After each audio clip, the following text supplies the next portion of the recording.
Good morning, dear students. I hope you all are fine at your homes.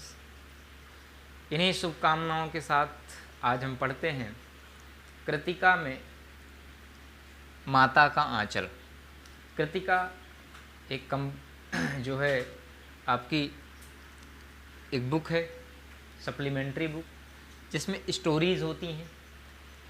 तो माता का आंचल ये story है, तो आइए इसको पढ़ते हैं।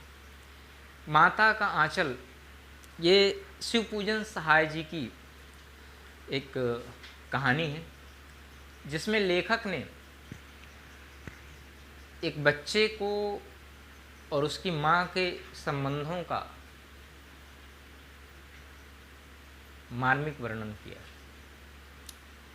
मतलब बेटा किसी के पास भी रहे, लेकिन जब वो तकलीफ़ में होता है तो अपने माँ के आंचल में आश्रय पाता है। तो इस अद्भुत लगाव को पढ़ते हैं। तो इस पाठ में ग्राम संस्कृति का चित्रण किया गया है। कथाकार का नाम तारकेश्वर था और पिता अपने साथ ही उसे सुलाते, सुबह उठाते और नहलाते थे। वे पूजा के समय उसे अपने पास बिठाकर शंकर जी जैसा तिलक लगा देते थे, जो लेखक को खुशी देती थी। मतलब कहने का आशय ये कि जो तारकेश्वर नाथ हैं, तो तारकेश्वर जी अपने पिताजी के, तारकेश्वर एक छोटा सा बच्चा, तो तारकेश्वर अपने पिता के साथ रहता है, उन्हीं के साथ खाता है, उन्हीं के साथ खेलता भी है, उन्हीं के साथ नहाता है, स्नान करता है। पूजा करने जब जाते हैं तो उन्हीं के साथ बैठ कर के पूजन करता है, किससे कहानियाँ सुनता है। वो शिव जी की तरफ जब तिलक लगा देते हैं तो उससे बहुत खुशी होती है। पूजा के बाद पिताजी उसे कंधे पर बिठाकर गंगा में मछलियों को दाना खिलाने ले जाते थे। राम नाम लिखी पर्चियों में लिपटी हुई आटे की गोलियां गंगा में डाल करके जब वो लौटते थे तो उसे रास्ते में पड़ने वाले पेड़ों की डालों पर झुलाते थे। पेड़ों की जो नीचे हुई लटकी हुई कुछ डालें होती थी, उसमें बच्चे को बैठा करके झुलाते थे। और घर आकर बाबूजी उन्हें चौके पर बिठाकर उनकी माँ बड़े प्यार से तोता, मैना, कबूतर, हंस, मोर आदि के बनावटी नामों से टुकड़े बना कर खिलाती थी। तो जब वो आते थे, ये सब खेल करके, झूले झूल करके गंगा जी में मछलियों को आटे की गोलियां खिला करके, तो उनकी माँ खाना खिलाती थी। उनके बाबूजी कैसे माँ उनको खाना खिलाती थी, ये लो बेटा, ये हंस के लिए, ये तोते के नाम पे खा लो, ये लो कबूतर का। तो छोटे छोटे कौर बना करके बच्चों अन्य पशु पक्षियों के हिसाब से नाम से उनको खिलाती थी। बहलाते हैं ऐसे बच्चों को कि जैसे छोटा बच्चा है, दूध नहीं पी रहा है, बोले लो दूध पी लो, नहीं तो बिल्ली पी जाएगी। ठीक वैसे ही पक्षियों का नाम लेकर कर उसको खिला रहे थे। खाना खाकर बाहर जाते हुए माँ उसे झपट कर पकड़ लेती थी। रोते रहने के बाद भी बालों में तेल डाल कंघी कर देती थी। कुर्ता टोपी पहनाकर, चोटी गूंथ कर फूलदार लट्टू लगा देती थी। लेखक रोते रोते अक्सर कई बार लौट जाता था ज़मीन पे और बालकों के साथ फिर रोते रोते बाबूजी की गोद में चला जाता था। जैसे माँ ने कुछ ज़बरदस्ती कर दिया, तेल लगा दिया, कंघी कर दिया, तो वो रोने लगे तारकेश्वर, और रोते रोते पिताजी के साथ जो है फिर गोदी में ले जाके बाहर चले गए। वे चबूतरे पर जाते, बाहर आते ही बालकों का उनको झुंड मिल जाता था। उन्हीं के हमजोली के कुछ बच्चे, पड़ोस के मोहल्ले के और बच्चे होते थे, वो मिल जाते थे। उन्हीं बच्चों के साथ फिर वो अपनी टोली में मौज मस्ती करने लगते, खेलने लगते, कूदने लगते। अच्छा, वे चबूतरे पर बैठकर तमाशे और नाटक किया करते थे।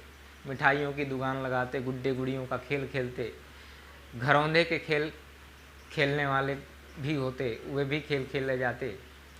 तो इस प्रकार से सब होता। घरौंदे के खेल में उनके जो बाबूजी थे, वे भी खेल खेलने वालों की पंक्ति में आखिरी में जाके चुपके से बैठ जाते थे। पर जब लोगों को खाने से पहले उठा दिया जाता तो उससे पूछते कि भोजन फिर कब मिलेगा, किसी दूल्हे के आगे नाचती बारात चलती, पालकी देखी जाती, जोर जोर चिल्लाने लगते। तो ये सारे बच्चों के खेल हैं जो वो दिखाते हैं। एक बार रास्ते में आते हुए लड़कों की टोली ने मूसन तिवारी को बुढ़वा बेईमान कहकर चिढ़ा दिया। मूसन, वहाँ पर एक तिवारी जी थे, उन तिवारी जी को बुढ़वा बेईमान कह कर के चिढ़ा दिया। मूसन तिवारी उनको खूब खदेड़ा। जब वे लोग भाग गए तो मूसन तिवारी पाठशाला पहुँच गए। अध्यापक ने लेखक की खूब पिटाई की। यह सुनकर पिताजी पाठशाला दौड़ आए। अध्यापक से विनती कर पिताजी उन्हें घर ले आए। घर में वे फिर रोना धोना भूलकर अपनी मित्र मंडली के साथ हो गए। मित्र मंडली के साथ मिलकर लेखक खेतों में चिड़ियों को पकड़ने की कोशिश करने लगे। चिड़ियों के उड़ जाने पर जब वो एक टीले पर आगे की ओर बढ़े तो वहाँ पर चूहे का बिल था। अब उन्होंने सोचा कि चूहे को पकड़ लें, तो चूहे की बिल में उन्होंने पानी डाला। तो चूँकि चूहा नहीं था, वो चूहे का बिल समझ करके उन्होंने पानी डाला, यद्यपि वो किसका बिल था? सांप का बिल था। तो जैसे ही उन्हें पानी डाला तो उसमें से एक सांप निकल कर बाहर आया और फुफकारा जैसे ही सांप, और ये आगे आगे सब बच्चे दौड़े, सब इधर उधर गिरे, लुढ़क कर गिरते पड़ते सभी बच्चे भागे। तो लेखक भी गिरे और लहूलुहान हो गए। इस स्थिति में जब घर पहुँचे तो पिता सामने बैठे थे, जो बच्चा और पिता तारकेश्वर और उनके पिताजी जो इनको भोला कह करके पुकारते थे प्रेम से, तो जो हमेशा साथ साथ रहते थे, तो पिता सामने बैठे तो उन्होंने लेना चाहा, लेकिन वो उनकी गोद में नहीं गए। ज़्यादा वक्त पिता के साथ बिताते थे, लेकिन फिर भी वो गोद में नहीं गए। और इसके बावजूद लेखक अंदर जाकर अपनी माँ से लिपटने में उन्होंने सुरक्षित महसूस किया कि जैसे ही वो माँ से लिपटे तब उन्होंने अपने आप को सुरक्षित पाया, उन्हें महसूस किया, सुरक्षित महसूस किया। तो माँ ने घबराते हुए आंचल से उसकी धूल को साफ किया और हल्दी लगाई, जो जख्म हुए थे वहाँ पर हल्दी लगाई। तो बच्चा कितना भी छोटा हो या कितना भी बड़ा हो, उसे माँ की आंचल सबसे सुरक्षित जगह लगती है।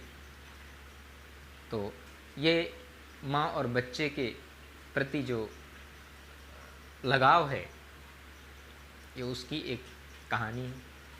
और ये बड़ा ही अतीब, बहुत ही सुंदर, बहुत ही अनुपम और बहुत ही अद्भुत लगाव होता है। आशा करता हूँ आपको समझ में आया होगा। तो अगर फिर भी आपको कहीं पर कोई डाउट्स हों, कोई क्वेरी हो, तो आप निश्चित रूप से आप मुझसे पूछ सकते हैं। Okay, thanks for watching, have a nice day.